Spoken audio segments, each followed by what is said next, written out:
Okay, so the spring anime season is over, so I got a tier list video here this season. A lot of like fun new shows out here. So we have S tier. We also have some romance tiers in the middle because I thought there was a lot of romance shows this season. I'm gonna lump some of them into the good and mid category. And besides that, let's get ready to have some fun, give you some hot takes. But yeah, overall, just like a fun season. Minor spoiler warning, by the way. I'll try not to spoil too much about the story, but basically my overall opinions on how each anime unfolded. So starting with S tier, we have Which Had a Tellure. This was animated by Bug Films, went through many production delays, so it's finally released here. And the anime we did have, it was well worth it. You can tell just like the sheer quality, so many little details, the soundtrack, the backgrounds, the characters, the voice acting, everything is like so cute and magical. So yeah, it was just like a fun show. It started off insanely strong, like some of the best animation this year, and we did have Jujutsu Kaisen this year too, so if you could believe that. The beginning story also started off extremely strong with like a lot of emotional moments with our main character Coco.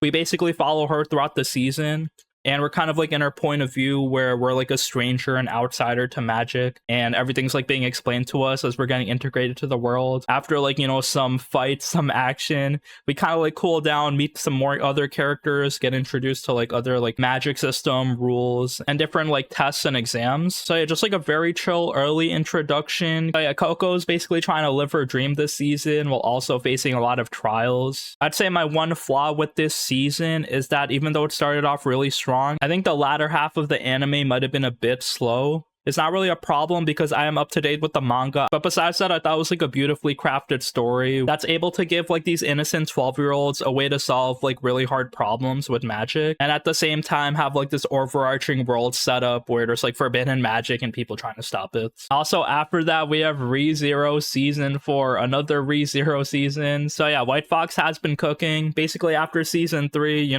we defeated 2 archbishops, we saved the Water City. What do we do now? Well, I guess we have to save Rem. We kind of took like a huge break from that. So then they're like, okay, let's find Flugel, the wise man. There's like a new character introduced. And then yeah, we start a journey into the desert, fight some more monsters, do some like crazy ass fantasy stuff. So yeah, the spirit of ReZero kind of lives strong in this season. A lot of like new world building concepts introduced, more crazy fantasy fights and insane ways to dive. So yeah, basically I love the quality. I thought the new adventure in the desert was like a fine way to continue the journey. But then after that, I wasn't really a big fan of the Amnesia plotline so far, but I've seen a lot of people love it. I'm trying to avoid spoilers, but I've seen so many people like compliment like the payoff and setup. It's gonna resume into summer for 9 more episodes, but yeah, the anime we did have was this like more fun, crazy story. Also, after that, we have Nippon-san Goku. So a new anime this season about war, battle strategy, tactics, and kind of like surviving, trying to like reach a goal of peace. So I thought the environment setup was really good. The quality was super high. I love the character designs,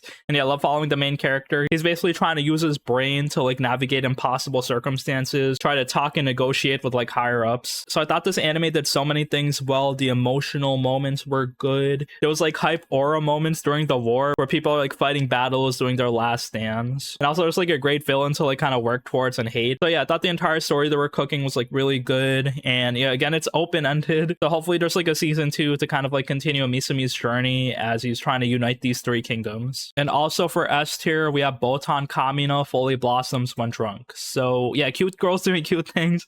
I'm super biased, but then also yeah, the quality was insane. The concept was like kind of out of left field where like these college girls are just like drinking and hanging out. It's like, damn, they can do that? We're having gay sex, drinking, smoking, hanging out in Japan. So basically there's like a lot of stuff to talk about in this anime, surprisingly, because yeah, everyone has like some issues that they're having trouble communicating sometimes, especially with like relationships. Each episode tries to develop different characters, and also of course drinking alcohol while doing it. And yeah, the quality was super high. I know most of the episodes were directed slightly differently, so you can kind of experience different things as you're just like watching each episode weekly. Also, every ending was like kind of slightly different, so like they kind of adjusted depending on like which character is like featured in the episode, and maybe they show like a short story about that character's life in the ending. So yeah, a lot of like cool unexpected things in this like cute girls doing cute things show. I'd say the one issue you might have with this show is if you're expecting either like a slice of life show or a Yuri drama show. It kind of tries to balance both, and then maybe it doesn't have time to flesh both things out. And then finally for S tier, we have Dorohedoro season 2. So yeah, we had to wait a long time, 6 years, but yeah, Mappa's back here. The animation looks just as good. The CGI, they kind of like integrated it super well. And yeah, the story just like continues a lot of just like crazy, insane stuff as you expect for Dorohedoro. Just like a gritty, murdering action show, and then fun, unexpected, like crazy comedy as well. So I thought the anime did a good job just like progressing the story and answered a lot of questions, and at the same time threw you some like kind of crazy reveals. So yeah, I had like so much fun watching the show. Also after that, we have A tier. So I thought these shows here were pretty good this season. Definitely had promise, just like, you know, new stories introduced, and, you know, maybe some fun progression. First one is Demons of the Shadow Realm. So yeah, written by the Full Metal Alchemist author. So yeah, a lot of like anticipation, maybe hype surrounding it. I like the story. Animation was also really pretty sometimes with some of these Daemon fights, but basically it's kind of like an in-depth story that tries to be a bit lighthearted at times as well. There's some clans basically fighting. There's like a power struggle because like one of the clans has like the claim to these daemons, and then the other clan is like, no, they're too powerful. So yeah, a lot of escalations happening, and then we basically follow our main character Yuri, who owns one of these like really overpowered demons, and then he has a twin sister, and then they're like kind of prophesized, and the story kind of sets up like different people with daemon powers, and then how these two clans kind of like antagonize each other. This is gonna have 24 episodes. I like the characters and love like the variety of daemons. There's like some cute ones, and there's also like really strong overpowered ones. I'm afraid they might portray one side as evil because yeah, they're sending assassins after the characters. Also at the same time, the story kind of suffers through a villain of the week sometimes towards the latter half. So it's been slightly uninteresting there, but besides that, you know, story has a lot of potential to go. Also after that, I'll put Wisteria Wand and Sword up here. I hated season 1, honestly. It's written by the Don Machi author, and I saw like a lot of popularity with this. I just thought like it had like nothing progression, just like generic kind of guy befriends the people bullying him, and then, you know, like magic, Harry Potter, Mashal type of world. So yeah, again, I wasn't really a big fan, but then when I was watching season 2, I thought it popped off pretty hard with like the action scenes in the beginning, and yeah, I just thought it was like more interesting as we're just like in a battle, there's like stakes, and at the same time our main character Will is able to show off. So yeah, basically this season had some action, Will with some power-ups, and then yeah, story continues as he's able to start his journey up the tower, because yeah, there's like this tower mechanic that they're talking about. Again, the story just seems like very generic, but I kind of like the action this season, so yeah, I'll leave it on A tier. We also have Dr. Stone Science Future Part 3 for A tier. So yeah, you know, good finale for Dr. Stone. It's over. We spent so long since 2019, many years just like uncovering Senku's journey, just like saving the world. It was so fun and emotional getting the ending. I thought the science progression was really fast, and then a lot of characters just devolved into their, you know, character tropes. So those were my main flaws with the entire like kind of last part of Dr. Stone. Besides that, it does do a good job just like displaying emotional moments, having like good music and inspirational things, and then, you know, this is the finale. It was like a nice explanation to everything. I'd say one funny thing about the ending is that all the warriors turned out to be cops. So yeah, come on guys, I know you need security, but seeing like Tsukasa turn into law enforcement after saying how he hates like adults, weapons, and corruption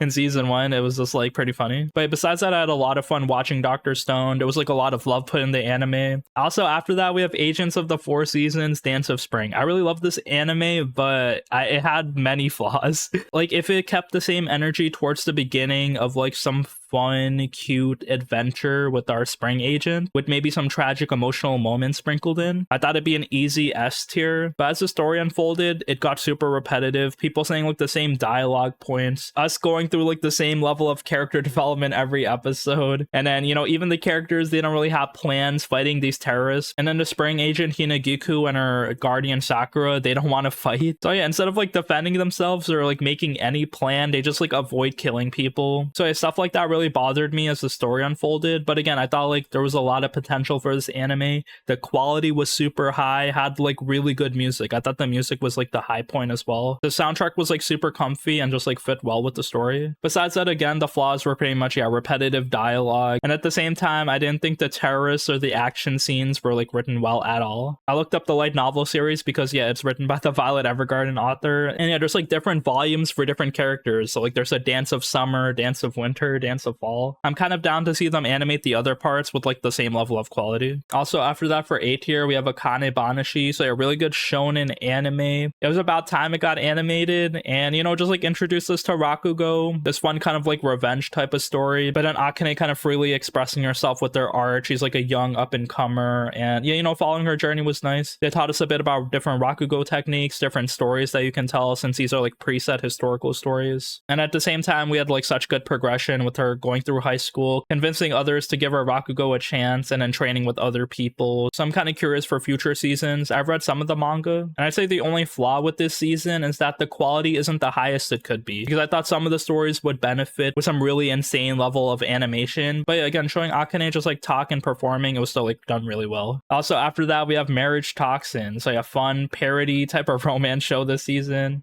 Has like the Spy Family vibes of like really overpowered, strong people, like an assassin theme as well. And yeah, just like a crazy romance concept, I guess. So I thought it was like a new, fresh idea. We made a lot of waifus. Basically, our main character, he has to get married to continue his clan. And then he's very inept. He can't talk to women, so he gets this marriage swindler to help him. And he kind of goes through the season saving people instead of hurting people, since he's like the poison master. So yeah, we're just like following him doing good deeds to hot girls. And yeah, it's just like a fun, wacky concept. We had similar shows this season as well. A lot of these like parody assassin shows with overpowered characters. There was Kill Blue and Mission Yozakura Family season 2, but this one was definitely my favorite out of all of them. We also have Needy Girl Overdose for A tier. I thought this was an insane show. I didn't know what I was expecting.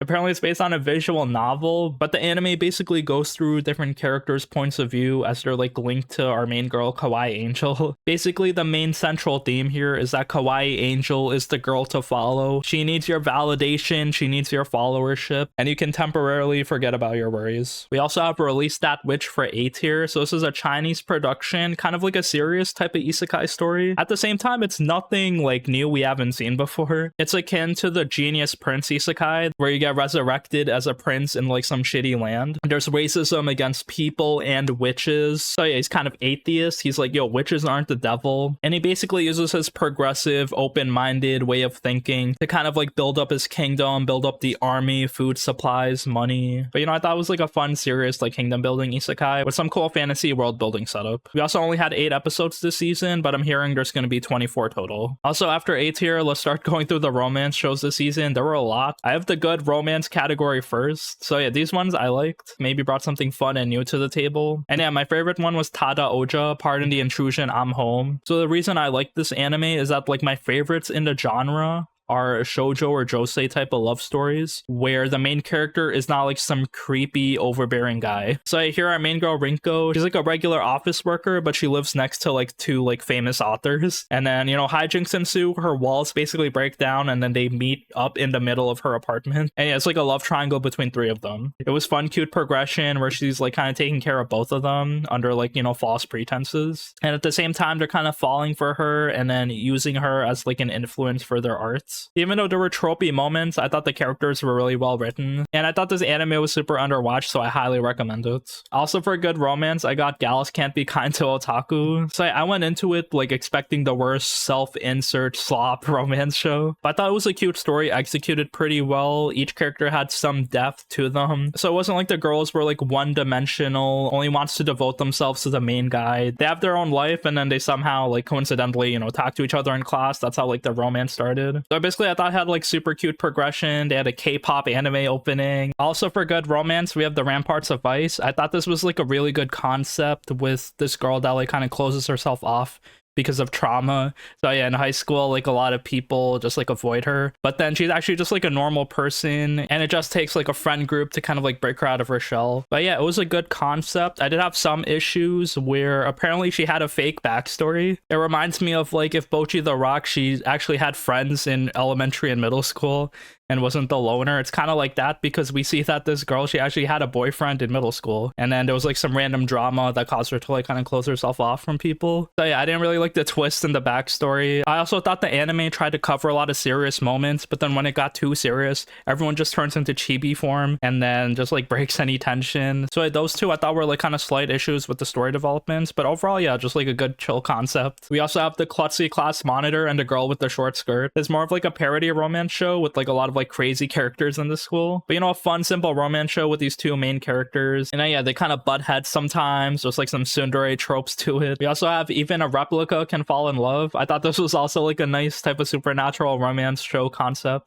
Basically, some people in this world, they can create a doppelganger, a clone that can just like do anything for them. They call them replicas. And yeah, there's like a lot of like thought-provoking questions. Oh, like, oh, do we have human rights? What's our purpose? Why do we live like this? Why are we different? So it's like a romance in this high school with like a lot of these replica characters. I thought the concept was pretty interesting, had, you know, some emotional moments. We also have Ganbare Nakamura-kun. So it's like a boys love show. It's also pretty funny, but it's basically about this dude Nakamura. He's in love with this brown-haired guy in his class, but he's just like can't talk to him. He's like super shy.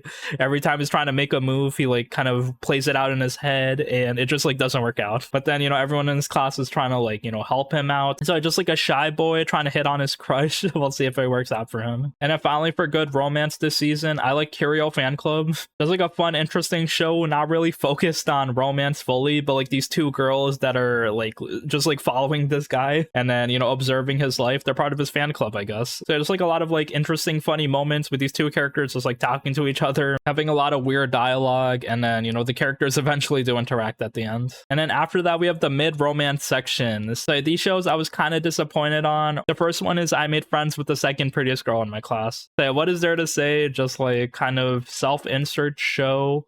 And then even the title is like so demeaning, like second prettiest girl. What do you mean?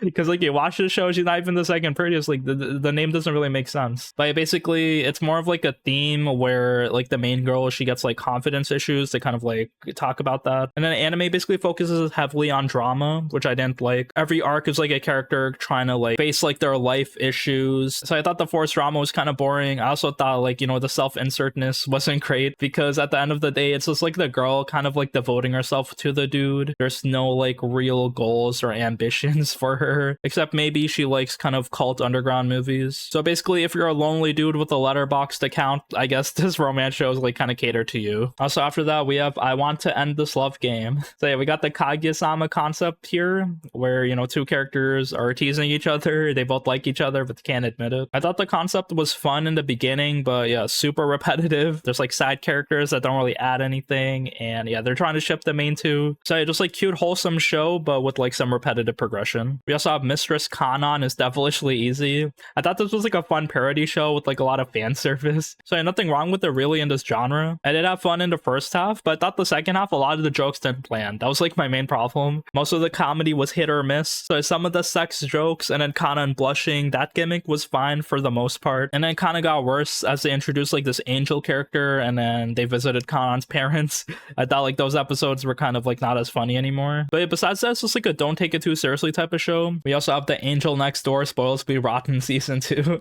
Yeah, I hated season 1. I thought it was like super boring, had like a generic ass progression, and had like the formula, you know, cute type of like standout girl, blonde hair with black haired regular dude. And then there was like some forced melodrama. Main dude's kind of edgy. So yeah, season 2 I thought was a bit more wholesome and cute because the relationship is now official, but at the same time, you know, nothing progression. The most boring romance with the characters not trying to like push each other's boundaries. But yeah, at the same time, that means they don't do anything even though they live with each other. And then finally, we have the Observation Log of My Fiance. This is like another villainous slop type of show, but it's not really bad. It's just, you know, another villainous show. Main girl, she's like self-aware, so she just like tells everyone she's from a different place. She's isekai'd.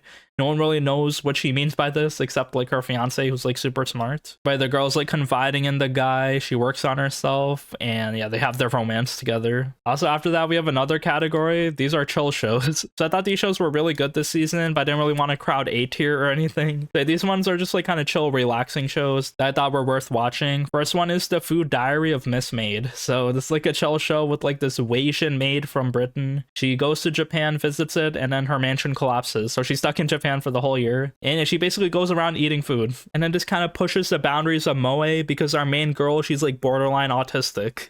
It's like she can be very cute and absent-minded, but it gets to a point. And hey, it's just like super funny the way she's written. But yeah, basically she's just like going around eating food. I love her carefree attitude, and yeah, you know, shows you different parts of Japan through different seasons, and also yeah, it gives you a lot of food to eat. Also after that, we have 100 Scenes of Awajima, another chill show just like these girls in this boarding school. It was just like super unique. Every episode just like focuses on a different character. There's like a main character that goes to the school, but then at the same time we see like different characters. An episode might focus on them. It might focus on their whole like kind of bloodline generation that went to the school, like their parents and grandparents, and seeing like different pressures the family line put on them. So there's like a lot of like different things explored in the show. We also have Ichi Joma Mankitsu Gurashi. This anime is just like cute girls working in a manga cafe. Each girl has their own fun tropey personality. So it's just like a fun, chill, cute girls doing cute things, relaxing show this season. We also have Kill Blue. I don't really know where to put it because there's like action in this anime. It's not really chill. So I guess you could put it at bottom of 8 here. It's like pretty fun. Basically the concept is like our main dude is like a 40-year-old assassin that gets poisoned and turned into a middle schooler. So he has to go through a lot of like fun, crazy middle school adventures. There's also like other assassins in a middle school attacking him. And there's also like the small relationship setup as well, but he has to like avoid that because he's 40. He's not Rudius. So I thought the anime was really fun and chill, and then, you know, had like kind of crazy action moments. Also, the show did have a K-pop opening as well, which I thought was like very catchy. And finally, for chill shows, we have Magical Sisters Lulo to Lily. So yeah, this is a Period magical girl show. I heard it's kind of going back to their roots because they worked on an older magical girl show a while ago. But basically just like a cute show with these like two little girls. They both get magical girl powers. And now for B tier, starting off, we have Classroom of the Elite season 4. So a crazy new season, a lot of episodes. They dropped like 5 episodes immediately, and then there's 16 total this season. Basically, the art style changed. That's like one of the big things, but you kind of get used to it. It's definitely a bit lower quality. The characters, you see them like lightly shaded around, so it's like a bit noticeable. At the same time, if you do like the story, the season just like continues it pretty well. So yeah, I thought previous seasons had like a lot of rushing. That's maybe some of the main flaws. Like they weren't able to like portray some of the tests that were off-screened. This season kind of continues the story progression. There's like characters making alliances with different classes. Ayano Koji's like planning shit himself. And at the same time, there's like a new exam. Everyone goes into a deserted island. We get like a beach episode. We get some crazy fights. We also have Slime season 4 here as well in B tier. Again, you know, the story keeps going. It's not really bad. It's just like the same, kind of stale. And, you know, there's like no stakes really because Rimmer's that overpowered. But yeah, I guess like the story does progress. He's trying to like integrate his kingdom. He's like making political moves, trying to negotiate with the humans to recognize his kingdom. At the same time, they're giving him shit. Some of them underestimate him. Some of them are just like racist to monsters. And then there's also like other villains with like overpowered like 7 deadly sins powers as well. And then they also do like fun goofy shit in their dungeon in the beginning. Also after that, we have Rooster Fighter. So I thought this was like a fun parody action show. This is like basically every toxic masculinity action show with like some overpowered dude, but he's a rooster. And he's also making moves with like female chickens, and then they team up and fight the demons. It's like a crazy ass world. We also have the Classroom of a Black Cat and a Witch. I thought this was like another cute magic show. It's like very simple though, and just like typical progression. They basically go to magic school. There's maybe some twists for the main girl. She has this really strong ability, but she has to hone it, and she's also kind of binded to this cursed black cat. It's kind of like a funny fan service magic show. We also have Snowball Earth for B tier. I thought this was a fun kaiju fighting show this season. Basically our main character is kind of like Shinji from Evangelion. He's so shy and awkward, he can't talk to anybody, but he's also really good at killing kaijus. We see him fighting with some people, and then yeah, he's like pretty strong and capable himself. So there's like villains out here and other people he's like teaming up with. We also have Aaron the Southpaw. It's kind of like an art anime. The story does like a lot of like creative things because I thought it'd be like only in high school, kind of like a Blue Period type of, you know, discovering yourself anime, coming of age. But instead there's like a lot of like sad, gritty life moments where, you know, art, like pursuing it as a career, it's pretty hard. A lot of people don't like take you seriously, and then, you know, there's like a lot of competition as well. We also have Yowa Yowa Sensei for B tier. Fun, just like comedy fan service show. Basically it just like follows this teacher that can't do her job. I don't know how she got hired, but she has massive titties. She's just like groping the main dude accidentally, kind of guiding her and giving her more confidence. So it's like a funny random fan service show, and this teacher is just like getting molested each episode. We also have Mao. This is kind of like an interesting modern day samurai show.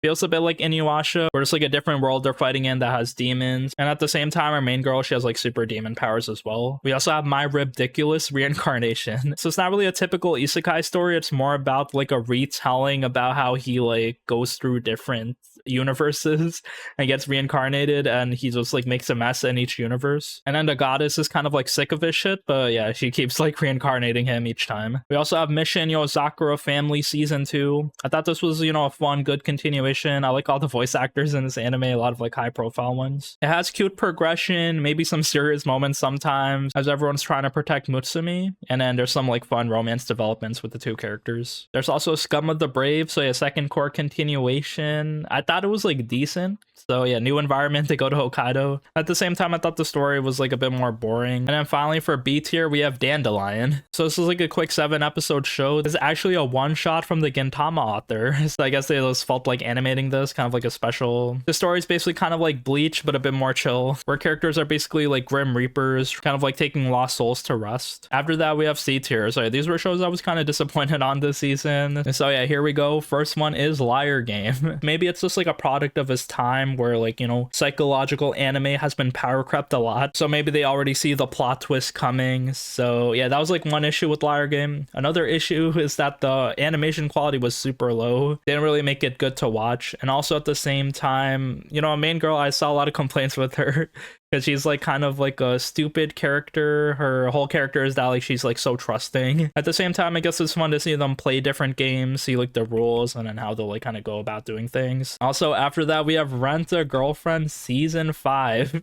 Yeah, before we get started, Season 6 has been confirmed, if you could believe it. So yeah, I stopped reading the manga, but I kind of knew what was gonna happen in this like dramatic vacation episode. Mommy puts her chips on the table, just like exposes Mizuhara. That was like the big painful revelation in the beginning, and it took like 6 episodes. It was so slow, just like characters standing in the same spot. Both of the characters are just like super bad at communicating. Like Kazuya, he's written to be like this, to pad the length out. He can't really tell Mizuhara his feelings, and then Mizuhara, like, she doesn't want to pull the trigger because of this rental like contract, the terms of service. Like, I hate how that's like the main thing that's like not causing this relationship to form. Also, she's kind of turned into like a stoic, like no development character, just like standing there. I could go more in depth, but it's still like fun watching the show as like a dumpster fire type of show because the story keeps like padding its length. There's a lot of like drama, and then, yeah, they don't know what they're gonna do. So yeah, we'll see what's gonna happen because there's gonna be a season 6. You bet your ass I'm gonna watch it. We also have Petals of Reincarnation for C tier. Basically follows characters slashing their neck with this magic tree branch to give them like historical characters powers. And yeah, most of them have like a lot of overpowered abilities. Has like the fate theme where we see like all these historical characters. I thought the idea was just like super bad and campy even for anime standards. We also have Killed Again, Mr. Detective. I was kind of disappointed on the show a lot because I love kind of cute detective shows with like waifus and stuff. But yeah, this anime just like turned into waifu slop. I thought there was gonna be a lot of like interesting detective moments, but yeah, like nothing in the story makes sense. It just like turns into our main dude like hanging out with a lot of waifus, solving their problems. And then there's like some maybe villain setups happening. Our main dude, he's also immortal, so he's like an immortal detective, everyone killing him each episode. We also have Farming Life in Another World Season 2. Another isekai that's just like, self-insert fantasy slop. Our main dude with super overpowered Minecraft building and farming abilities. He's fucking all these like magical animal elf waifus. Finally, for C tier, this is my least favorite anime this season. It's The Warrior Princess and the Barbaric King. So yeah, on surface level, it just feels like a girl going through Stockholm syndrome as she's like being kidnapped, a slave, and then she's stuck in a barbarian village, forced to be in an arranged marriage with the chief. They do kind of explain things a bit though. The chief is like, I'm not forcing you, you can leave if you want, we're just protecting you. And at the same time, it shows that the kingdom is actually evil and ignorant. The barbarians are actually good. They're like maintaining the environment, they're helping people, and then the kingdom are messing things up. And even though we're kidnapping you and fighting and killing your people, it was just for self-defense. But it just kind of gets worse when you consider that the main girl, she just like gets embarrassed each episode, and they're just like playing this whole situation for laughs. I think what they were going for was kind of like a romance action show using like the dumb knight trope, like the strong, tough, muscle-headed lady that's maybe ignorant on certain things. I know Tis Time to Torture Princess did it a bit similar too with that type of character. And even like the new Supergirl from the Adventures of Superman cartoon, like she's also kind of like that. I just thought the situation was just like so bad. So yeah, that's it for the tier list this season. Thank you for watching. But yeah, I've been watching a lot of seasonal shows every year. Overall though, this season had so much variety, a lot of like great shows, so many romance shows, and also yeah, Witch Had a Tell here.